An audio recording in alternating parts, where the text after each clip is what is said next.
Et c'est l'heure de la chronique judiciaire de Michel Zerbib, le procès des attentats du 13 novembre. Bonjour Michel. Bonjour Christophe. Vendredi, Michel, vous nous racontiez les 5 derniers jours des préparatifs avant les massacres et la dernière audience vendredi consacrée à Abdellah Choua, ce belgo-marocain de 40 ans comparé libre, proche de Mohamed Abrini, vous faisiez le fameux homme au chapeau, soupçonné d'avoir apporté un soutien logistique à la cellule qui a préparé les attentats. 3 témoins sont intervenus lors de cette audience, le premier à la demande de la défense de Bakali. Oui Christophe, d'abord un mot sur cet attentat de Hadera avec l'ISIS, comme on dit, l'État islamique, qui nous rappelle que ce procès du 13 novembre est bien sûr, hélas, trop d'actualité. Alors vous l'avez dit, et comme souvent, la connexion vidéo va se faire avec Bruxelles pour entendre le premier témoin. Il s'agit de Mohamed Boutmaret, proche des frères El Bakraoui. Il a été jugé condamné récemment dans le cadre d'une affaire relative à des achats d'armes et de munitions pour Khalid El Bakraoui. Avez-vous eu des échanges d'armes ou de munitions avec Bakali ? Non, pas du tout, a répondu Boutmaret au président. Le témoin qui explique que Khalid El Bakraoui lui avait demandé d'acheter des chargeurs. À quoi pouvaient servir ces chargeurs, dit le président.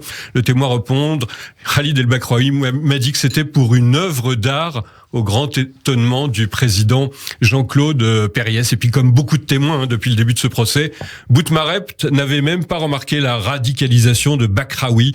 J'étais choqué quand j'ai vu le journal qu'ils étaient allés se faire sauter dans le métro. L'avocate qui explique que le témoin était revenu sur la théorie de l'œuvre d'art lors de son procès. Le témoin qui feint de ne pas s'en souvenir. Je trouve que vous avez des réponses un peu étranges, dit l'avocat.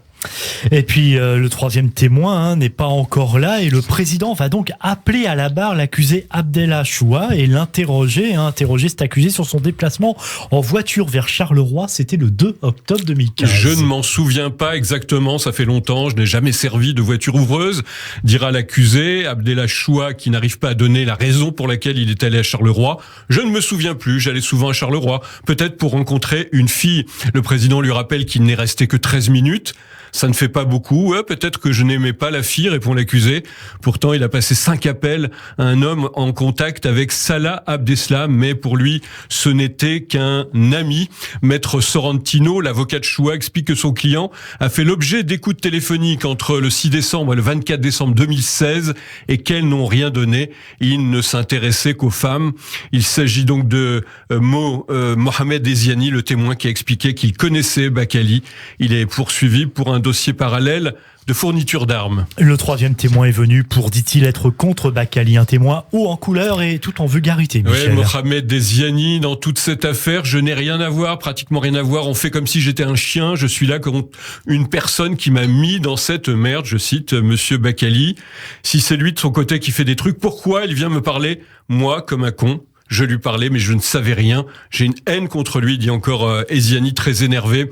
Selon les enquêteurs, il faut rappeler, Christophe, que Mohamed Bakali aurait sollicité Eziani pour se fournir en armes. Il m'a demandé si je connaissais des gens qui pouvaient trouver des kalachnikovs. Moi, ça m'a choqué, a dit Eziani, qui a évoqué lui aussi Ibrahim El Bakraoui. Au moins, lui garder une distance avec moi, dit le témoin, pas comme l'autre sait, comme dit encore Eziani, qui a beaucoup de contacts avec Bakali.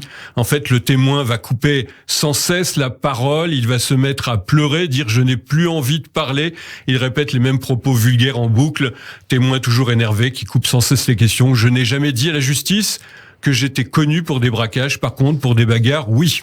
Les avocats de la défense vont essayer de tirer parti de ce drôle de témoignage, Michel. Oui, Christophe, maître Rezlan, c'est l'avocat de Bakali, prend la parole. J'ai bien entendu votre rancœur, mais vous pouvez nous dire pourquoi il a qualifié Bakali de cerveau des attentats ?